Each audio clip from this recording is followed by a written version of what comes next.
Eh bien, voilà, après la Russie, les États-Unis, et nous avons le plaisir d'être en ligne avec Michel Gurfinkel, journaliste, écrivain. Michel, bonjour. Plus besoin de vous présenter Bonjour. sur Studio Calita, mais nous avons besoin à nouveau de votre expertise pour nous aider à mieux comprendre la teneur du discours du président américain Donald Trump hier à la tribune de la 73e Assemblée générale des Nations Unies. Alors, ce discours, c'est un discours assez ferme, hein, on l'a vu, et qui est peut-être, et dites-moi si vous êtes d'accord avec moi, la première expression très claire de, on va dire, la doctrine politique de Donald Trump. Oui, absolument. Trump a fait un grand discours de politique internationale, extrêmement ferme sur beaucoup de sujets. Je crois que c'est un discours très intéressant dans la mesure où les deux côtés du Trumpisme, les deux versants du Trumpisme se sont rejoints. Il y a un versant que l'on qualifie souvent d'isolationniste chez Trump. Il faudrait mieux définir ce que ce mot signifie. Et il y a un deuxième versant qui est un versant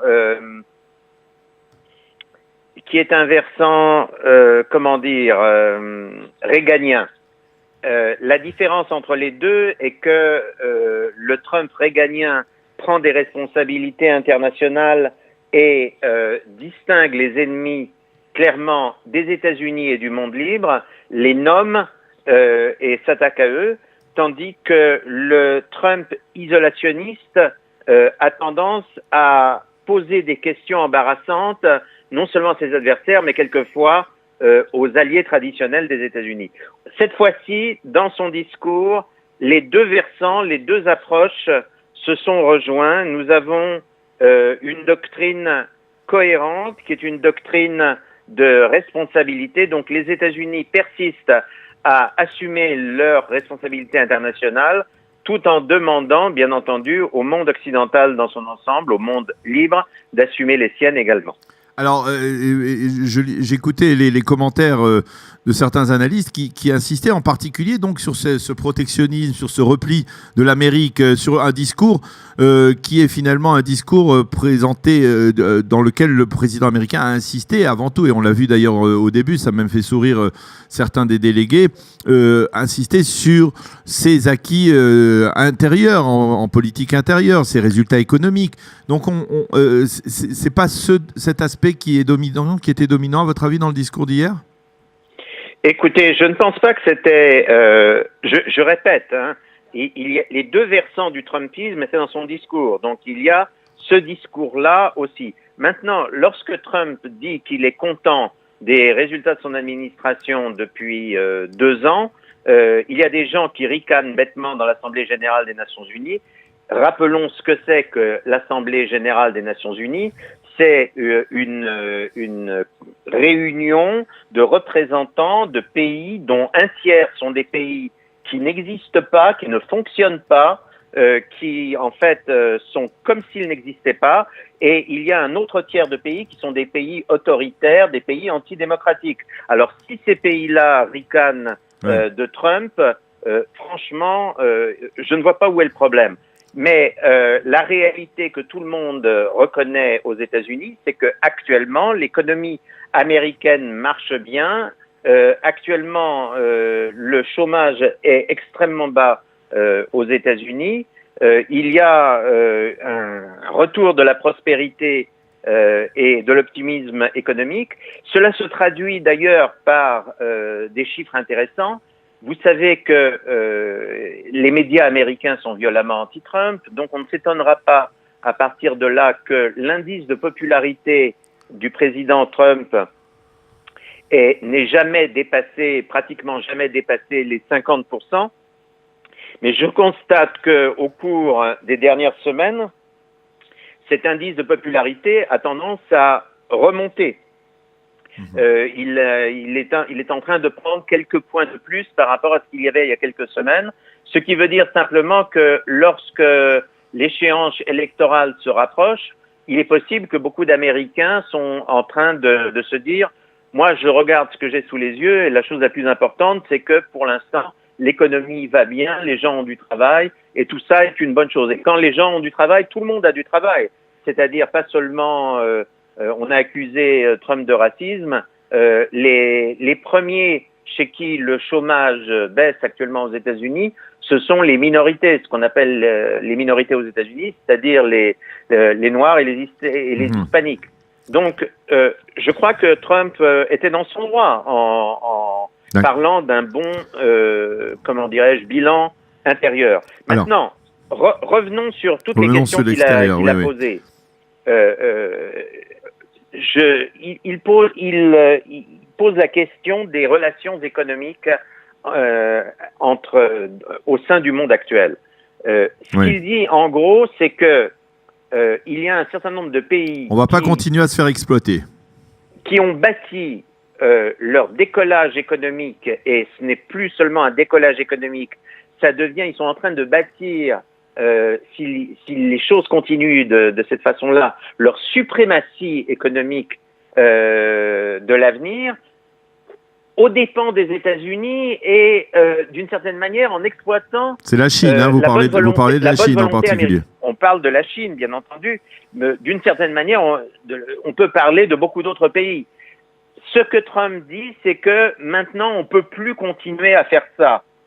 Si les États-Unis ont pu se montrer généreux depuis 1945 avec le monde entier, de manière à faire sortir le monde de la misère et à le faire sortir également du communisme, aujourd'hui la situation est sensiblement différente, surtout quand on considère que parmi les pays émergents qui sont les concurrents économiques les plus directs des États-Unis, il y a des pays comme la Chine qui ne sont absolument pas des démocraties et qui ne proposent pas un modèle démocratique pour l'ensemble de la planète. Alors, je voudrais qu'on revienne un petit peu sur Israël aussi, en particulier, parce qu'il n'a très peu parlé, on va dire, du Proche-Orient. Il a parlé justement d'alliance, de ce que l'on appelle aujourd'hui l'alliance des pays sunnites face à la menace que représente l'Iran. Mais par rapport à Israël, il a surtout insisté sur la nécessité de modifier les vieux dogmes qui ont ponctué, on va dire, les tentatives de relance du processus de paix entre Israël et les Palestiniens. Et il a expliqué, pour donner un exemple, Jérusalem, que d'une certaine manière, sa politique était la politique de la vérité, celle consistant à dire, voilà, Jérusalem, c'est la capitale d'Israël, c'est un fait accompli, c'est une réalité. Et c'est comme ça que l'on doit l'apercevoir, et en insistant également sur ce même genre d'approche par rapport à l'UNRWA et au problème des réfugiés palestiniens, bon, des développements que l'on connaît depuis plusieurs semaines, voire plusieurs mois. Est-ce que vous pensez que ce message parvient à toucher certains des pays qui écoutent le discours de Donald Trump ? Écoutez, je pense que ce discours va toucher de plus en plus d'interlocuteurs dans le monde entier, y compris dans le monde arabe, y compris, je pense, chez les Palestiniens, parce que c'est un discours fort, c'est réellement le discours de la vérité. Alors, Trump, vous avez raison, n'a pas voulu trop s'appesantir sur cette question-là. Il a quand même été extrêmement clair. Lorsqu'il dit qu'il refuse de s'enfermer dans les dogmes du passé, eh bien, et quand il donne comme exemple Jérusalem, on ne peut pas ne pas rapprocher ces déclarations des initiatives récentes prises par l'administration américaine. Oui. Quand l'administration américaine dit, au-delà de la reconnaissance de Jérusalem comme capitale d'Israël, quand l'administration américaine dit il n'y a pas 4 millions ou 5 millions de réfugiés palestiniens dans le monde en 2018, mais il y en a moins de 100 000, oui. Eh bien, il s'attaque au dogme fondamental qui a dominé le processus de paix, qui a dominé la vision que l'on a du conflit israélo-arabe ou du conflit israélo-palestinien, c'est-à-dire cette idée qu'il y a des millions de réfugiés. Il n'y a pas de millions de réfugiés. On ne raisonne comme ça avec aucun autre groupe de réfugiés dans le monde. On ne dit pas que, par exemple, en France, il y a 3 millions de réfugiés pieds noirs et descendants de pieds noirs. On ne le dit pas. On ne dit pas qu'en Allemagne, il y a 20 millions de réfugiés des territoires annexés par la Pologne et par la Russie au lendemain de la Deuxième Guerre mondiale. Alors justement, réfugiés de Tchécoslovaquie, on ne le dit pas. Alors justement, ça m'amène à ce qui sera probablement ma dernière question, ou peut-être mon avant-dernière question, c'est le discours d'Emmanuel Macron qui est intervenu quelques minutes après le discours de Donald Trump. Et on peut dire que c'était véritablement l'antipode du discours de Donald Trump. Macron se positionne comme l'anti-Trump en expliquant à de multiples reprises durant son intervention que la raison du plus fort n'est pas véritablement la meilleure, comme le disait La Fontaine, mais que dans le monde actuel, eh bien, la raison du plus fort risque de conduire à la guerre. Écoutez, moi j'ai regardé le discours que Macron avait prononcé il y a un an. En 2017, à l'Assemblée générale de 2017. Ce qui m'a frappé d'abord, c'est que, rhétorique mise à part, Macron prononce le même discours. C'est exactement le même discours, c'est-à-dire c'est le discours d'une France qui et d'un Macron qui ne veulent pas reconnaître leur place réelle dans le monde et qui prétendent qu'ils sont en position d'exercer un leadership moral sur le monde. Je reviens vraiment sur le discours de 2017. Pourquoi ? Parce que ce discours d'il y a un an commençait de manière extrêmement lyrique. Et il parlait étrangement, des circonstances dans lesquelles les nations ont été créées, et il rappelait que c'était la Deuxième Guerre mondiale et que dans la Deuxième Guerre mondiale, la France avait dû sa libération aux Alliés. Et oui. Là, il n'a même plus mentionné ça. Attendez, ce qui est important, c'est que c'est très important cela, parce que pourquoi les Alliés ont gagné la guerre ?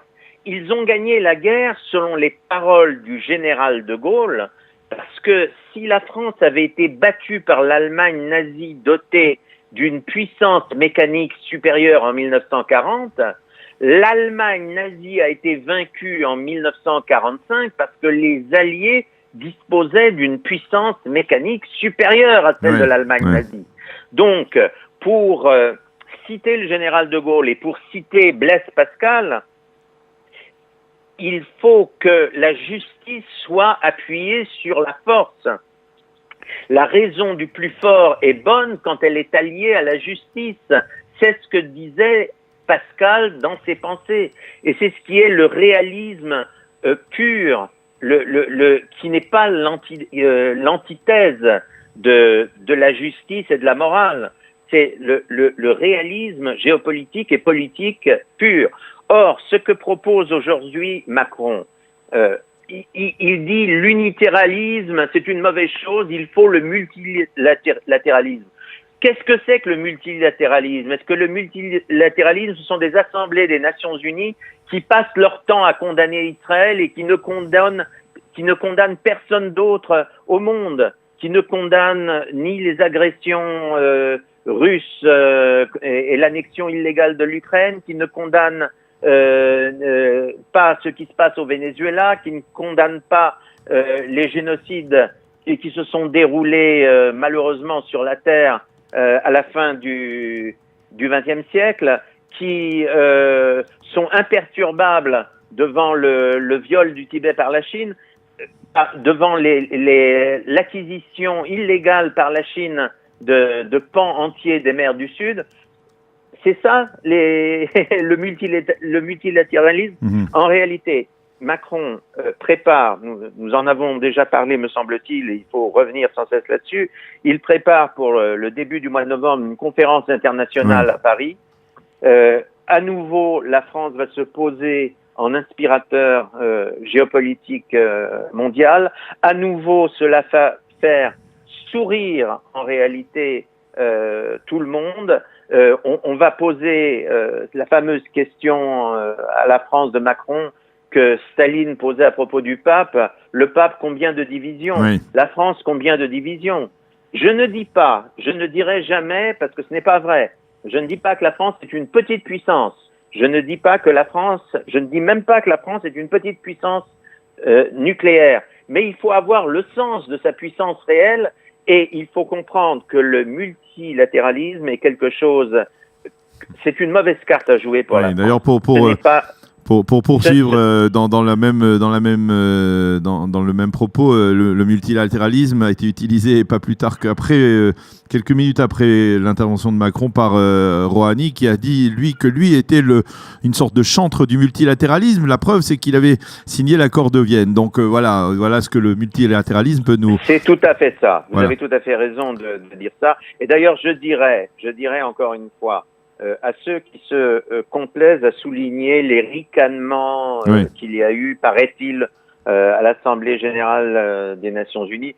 Il y a toujours des ricanements, en réalité. On les met en épingle parce que c'est Trump.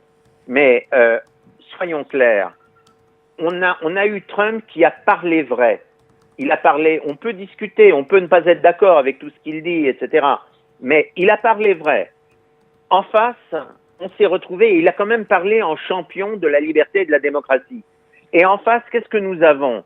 Nous avons eu successivement, je crois, Rouhani qui a défendu l'Iran. Rouhani qui quand même, c'est l'Iran qui essaie de coloniser l'Irak, qui est implanté en Syrie, qui menace directement Israël, qui fait régner la tyrannie que l'on sait à l'intérieur même de ses frontières. Il y a eu ensuite Erdogan qui s'est attaqué lui aussi à Trump. Erdogan qui est en train d'instaurer une dictature islamiste en Turquie. Et on a eu la Chine qui a dit que Trump avait tort de vouloir revenir à la rhétorique de la guerre froide, comme si ce n'était pas la Chine qui était à l'origine qui en fait entretient le plus un esprit de guerre froide en clôturant totalement son pays au sein d'une sorte de nouvelle grande muraille et en tentant de dominer économiquement, diplomatiquement et demain militairement le monde. Eh bien, Michel Gurfinkel, je crois qu'on a bien compris l'interprétation, en tout cas votre interprétation du message qu'a transmis Donald Trump hier du haut de la tribune des Nations Unies. Le message de Trump était clair et le vôtre aussi. Merci beaucoup Michel d'avoir accepté de décrypter ce discours, celui de Trump et aussi en partie celui d'Emmanuel Macron. Merci et Moadim Lessimcha. Moadim Lessimcha. Voilà, nous touchons à la fin de cette heure d'actualité sur Studio Kalita. Il est 9h03. Nous vous retrouvons demain matin pour une nouvelle heure d'actualité à partir de 8h sur Studio Kalita. Une nouvelle heure d'actualité avec une revue de la presse et des invités également dans le cadre donc de nos émissions de Chol Hamoed, Sukkot. On vous souhaite de passer une agréable journée, une bonne fête de Sukkot. Moadim Lessimcha et à demain.